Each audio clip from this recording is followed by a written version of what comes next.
Welcome back to the Highlight Your Healing podcast. I'm your host, Shannon Roan, and today we're going deeper into a kind of loss that doesn't always get the attention it deserves. When illness, disability, or a major life change reshapes who you are, how you move through the world, and what you thought your future would look like. My guest today knows this journey both personally and professionally. Ashley is both a survivor and a therapist, which means she brings something very rare to this conversation. She has lived it, and she helps others live through it. And her work is centered around helping people understand that even when life changes dramatically, healing and purpose are still possible. Ashley, I'm so honored to have you here, and welcome to Highlight Your Healing. Thank you for having me. That was an awesome intro. Thank you. I'm just really honored to have you here. But before we get into today's conversation, I would just love for you to just start by introducing yourself and telling us a little more about who you are and then walking us through your journey.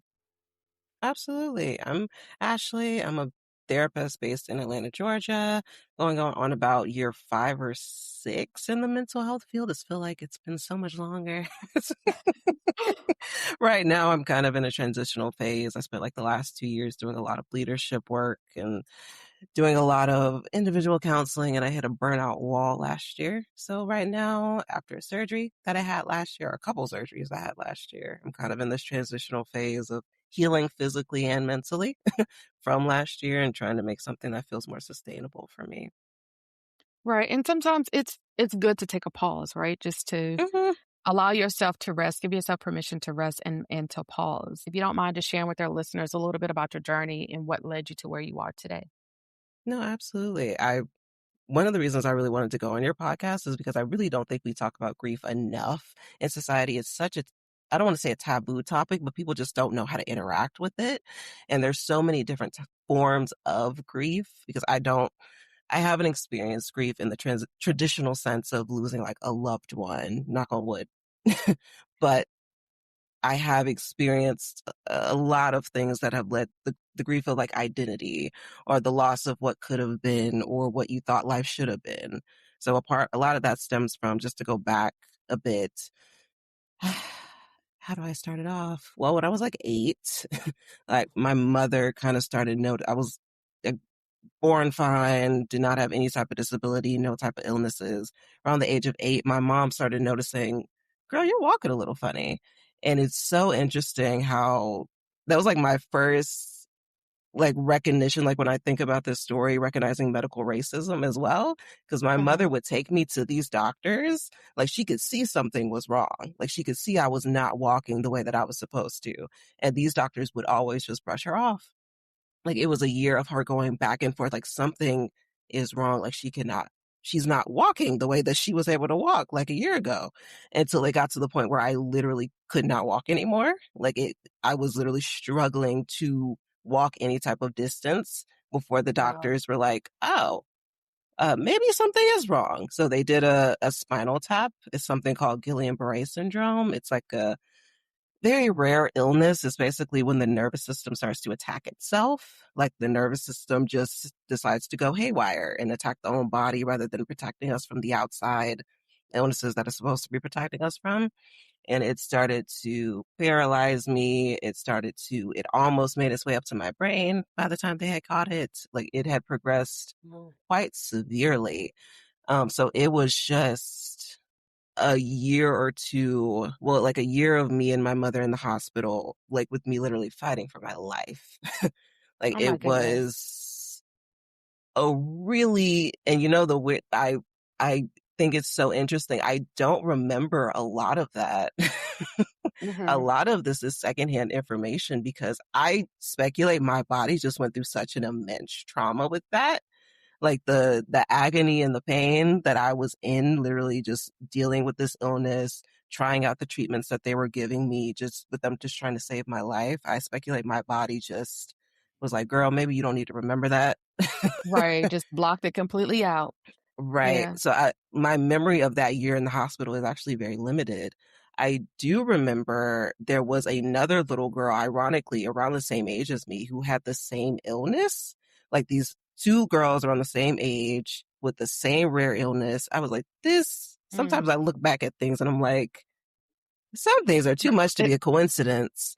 Um, And one thing that I've dealt with as far, especially along the lines of grief, is she actually passed away. Like she actually succumbed Ooh, to her illness. And I've struggled or worked through a lot of, so she had completed her time on this earth, even though it was short. She had right. came here on this earth and done what she was supposed to do. There's clearly something that I am still here and supposed to be doing, and I'm still trying to figure that out.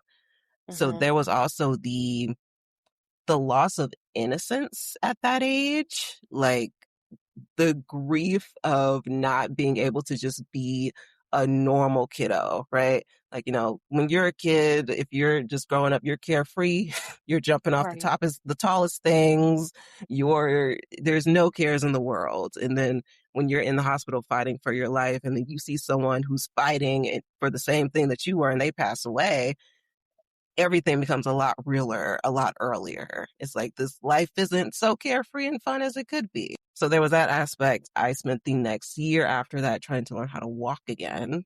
The Mm. doctors, again, I would chalk it up to medical racism. They were very much telling my mother she probably won't be able to walk again. You know, oh, well, might as well just give her a wheelchair and make her feel comfortable. And my mother, who is a Southern Baptist, a very strong figure, said, I wish I would not at least try to give my daughter the ability to walk again, especially, when I'm long gone. I don't want my daughter to have to rely on anybody or depend on anybody because she does not have the ability to walk.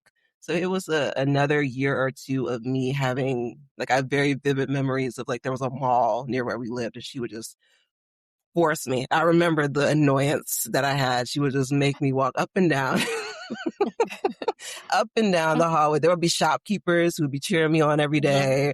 Afterwards, I'd Hmm. be like, can we go to the buffet afterwards? Can you at least give me a treat or something? You didn't Right. I work need for some me ice all cream after day. this. I'm tired. But lo and behold, I did regain my ability to walk. I really do credit my mother for being such an advocate for me. Like through the doctors, through the treatment, through the paralysis, my mother really showed up for me. Um, so went through all that. I still used a walker throughout my schooling years up through high school just because my mother was concerned about my balance. So there was that other isolating experience of being like the only disabled person in the general population because I was not in special education where all of the other disabled kids seemed to be. Everybody knew Ashley with the walker because Ashley was the smart, quiet kid who you could copy off her homework or whatever. So all of those experiences really does transition into how I ended up in counseling because I got to my undergrad at Mercer University in Georgia and I ended up getting really active in disability advocacy. Like it was really important to me, like with these experiences that I had, it was just really important for me to find a community of people who look like me, as far as who had experienced disability in some way, shape, or form, because I did not have peers or anybody who had had similar experiences like that growing up through all that. So it was important for me to find that community and give back to that community. So helped co-found one of the first student-run disability advocacy organizations at Mercer on the Macon campus. Woo woo, go Bears! That's Um, amazing. yeah, and what we found was a lot of it felt kind of like a support group. So our advocacy piece, but a lot of it would sometimes just be a bunch of disabled kids just expressing and supporting one another through the difficulties that come with having a disability of some sort in a world that is very inaccessible. So it felt like a support group. It really just felt like Mhm. me and my co-founder were running a support group at times. And that really naturally led into me like, wow, I really enjoy talking to people. I really enjoy the relational aspect of this work. I should go to counseling school. So lo and behold, here we are doing counseling work, doing the thing. I love that, and thank you so much for sharing that, and kudos to your mom, right? She never gave up. Mm-hmm. She advocated for you, and, so many times, so many stories we hear of people in the Black and brown community where we're not believed or they Mm-hmm. feel like, that can't be true or we feel Mm-hmm. pain, we don't feel pain like everybody else or Mm-hmm. whatever the case may be. So your mom is truly a blessing. Kudos to her for not giving up, to continue to push, getting second opinions and what that looked like during that time. Um, what was maybe one of the hardest parts of adjusting to your new reality, if you can remember that? I think it was the isolation. I think because I was still battling so much, like between the ages of 8 and like 11 or 12, it really felt like such an isolating experience because I was still, even though I'd gained the ability to walk again, I was still, there were still weaknesses that would take longer periods of time to fully work through. So, I wasn't going outside with the kids much.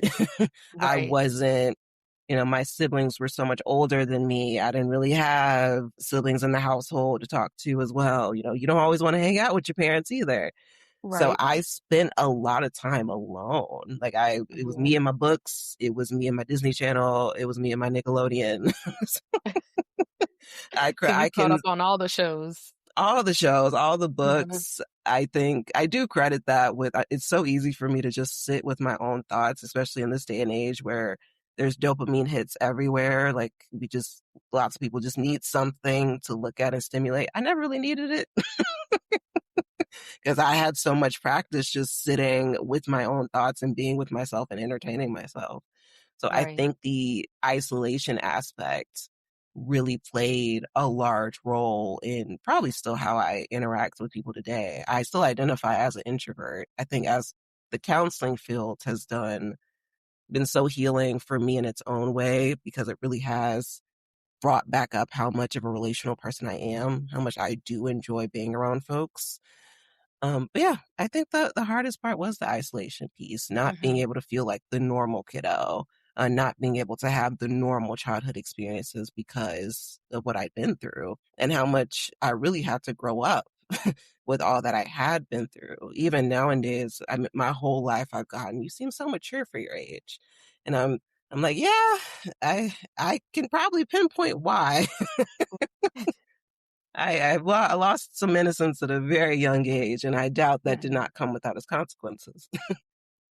When did you realize that life could still hold meaning or purpose after everything Mhm. changed, even though, I've been through all of this at a very young age? Probably when I went to college, probably later in the college years. I think, elementary, middle, and high school, you're just trying to survive through school. You're still Right, trying to find yourself. You're still trying to find out who you even are and what you like, what you dislike, not being friends, et cetera, et cetera. I think in college, when I was on my own for the first time as well, like when there wasn't as much of a parental overhead, because obviously my parents were very protective, which makes sense they'd almost lost me. So I right. grew up with parents that were very protective. So once I got to college, I was like, oh, there's some freedom here. There's nobody to tell me what to do. Somebody Right, tell me how mom to and dad are dress. not here. They are Exactly. not here. I'm an hour and a half away. As long as my grades are well, they don't need to know anything else. So I think going to college and again finding that I craved community. I Mhm, I think that the illness had made me such an introvert because of the fears that I developed as a result of the illness. So I was so introverted in elementary, middle, and high school. So once I went to college, I was like, this is my chance to just try stuff out and see where I do and do not blossom. And I wanted that community of other people mhm, who could resonate with me and resonate with my story. And I think that's why finding other disabled folks and finding other disabled kiddos was so important to me because it was like, oh, not only can I vibe with these people, I can also pour into them because not everybody had the same support system that I'd had. Not right, everybody maybe had the willingness or the voice to or the ability or the knowledge on how to speak up for other folks the way that I did. So I did find that I naturally gravitated towards the advocacy aspect. And it was like, oh, so I went through these really awful things in my earlier life. I can now use it for something meaningful. And that's really transformative because it's like I didn't go through this for no reason. I didn't right. go through this just to have this awful thing happen to me. I can take this experience and use it as a form of fuel to help other people who, even if they don't directly relate to my story, maybe they resonate with having something difficult happen or almost losing themselves or almost losing someone else, and they can take from it what they need and leave what they don't. And again, that naturally led into the counseling as well. Um, Mhm. Being able to advocate for my clients, being able to advocate for other therapists. It's, I think that what I went through made me a very strong person. I think it grew me up really fast, for better or for worse. And I do think it made me a really strong, resilient person. And I don't take that for granted because I can use that strength to help other people. I want to just go back to when you were talking about community. Support in Mhm. community is so important when you're navigating life's challenges and transitions in life. So, in addition to that, what would you say to someone who feels like maybe their life has been completely altered by illness, disability, or loss? Anything outside of having that supportive community that you would share with someone? I would say that when you do feel ready, I would never knock somebody who needs to take time to just get themselves together. To Right. just take a chance to breathe, and if that means just sitting with the self and processing with the self for a bit, that's totally okay. But when you do feel like you have the ability to branch out and seek, you know, help in whatever way that means, there are so many people that are willing and able and are just begging for the chance to help you more than likely. I think we underestimate just how much people do enjoy showing up for us. I know I've struggled with that. I think the illness can sometimes make me hyper independent. Hmm.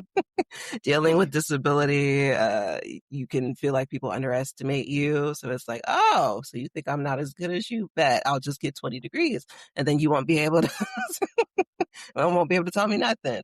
But having finding people who want to be there for you and show up for you and actually utilizing them and actually asking for help can be so monumental in the healing process, because I do believe a lot of healing is relational. I do believe that when we are interacting with other people, even if it's not direct venting, or even if it's not directly asking for help, even if it's not just direct healing process, interacting with other people can absolutely just open something up in the heart. And it can be a full body experience. So Hmm. when you do feel like you're ready and you feel like you're able, I think it would be a great idea to seek some community. If you, not everybody has that, but I found that like the folks who don't have community, then they usually just go and make their own communities. If you don't have Hmm. family, if you don't have friends, there are so many like amazing groups, even in Atlanta, that are just a hodgepodge of folks who have felt like misfits. So they found other people who felt like misfits, and they've been able to create their own family. And it's always such a beautiful sight to see. Um, Absolutely. No, yeah. it truly is to find community, that support system. Do you feel like you have to, I guess, explain to people that may not know what your disability is, just in communication and passing, or people that's not a part of your community? I think I've started to have to explain more, but it's because I've been more intentional about meeting new folks. I've been being Okay. intentional about expanding my community and networking with other people.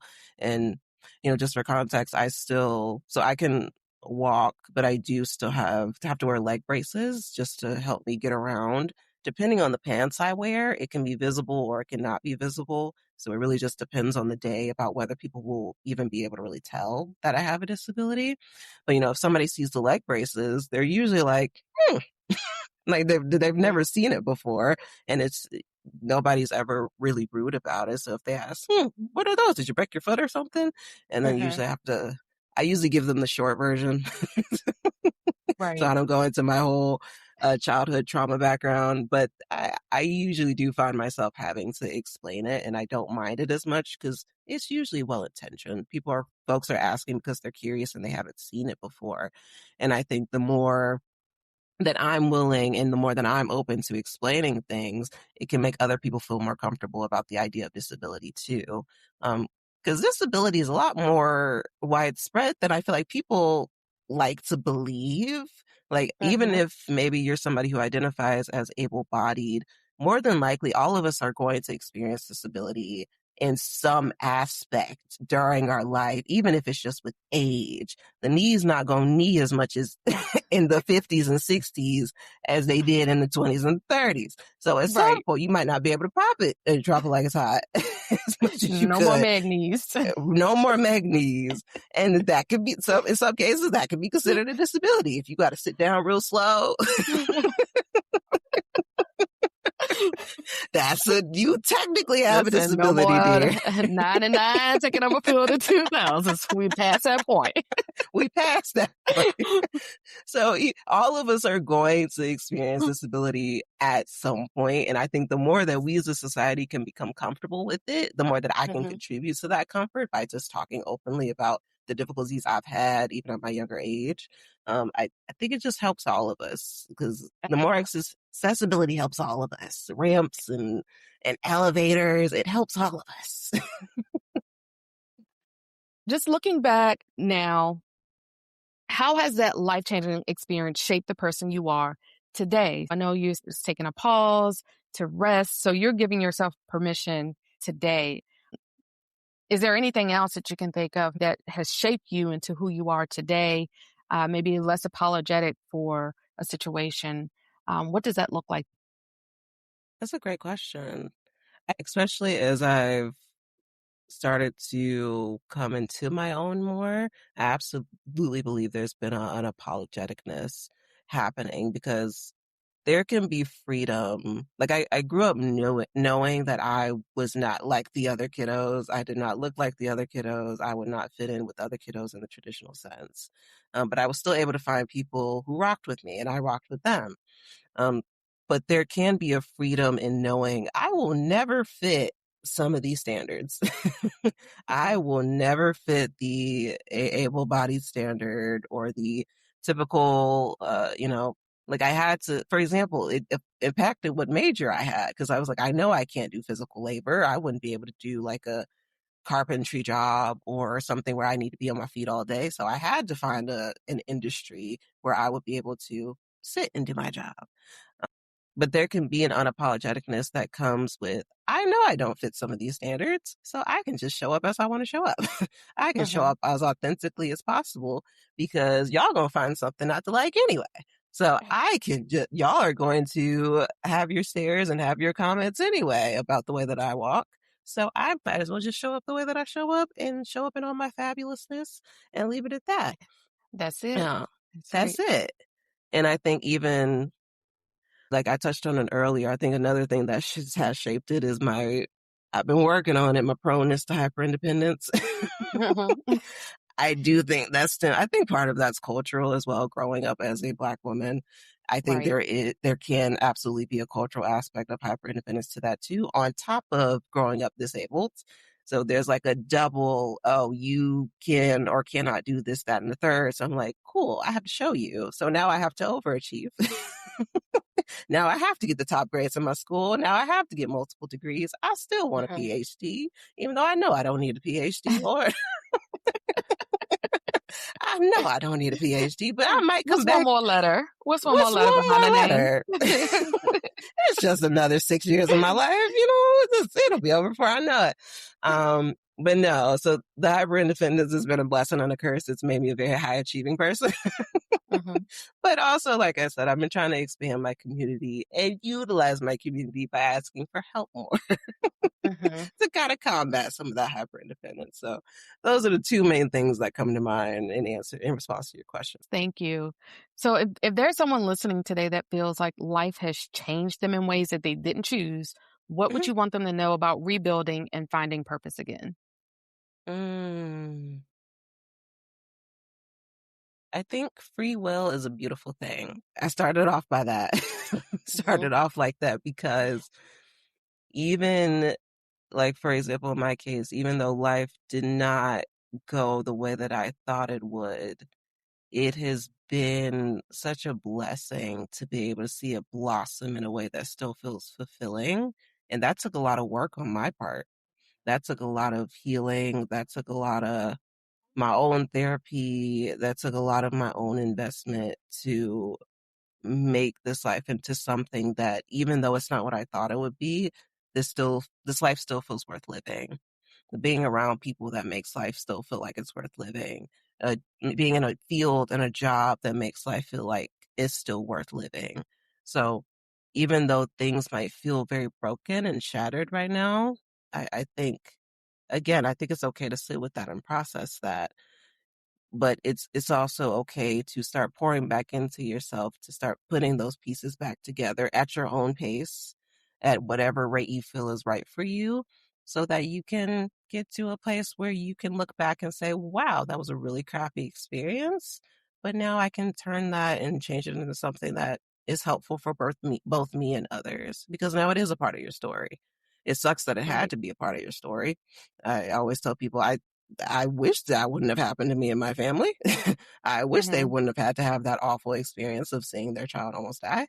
But it is now a part of our story, and how do we take it and use it in a way that doesn't continue to break us down and can uplift ourselves and others. Right.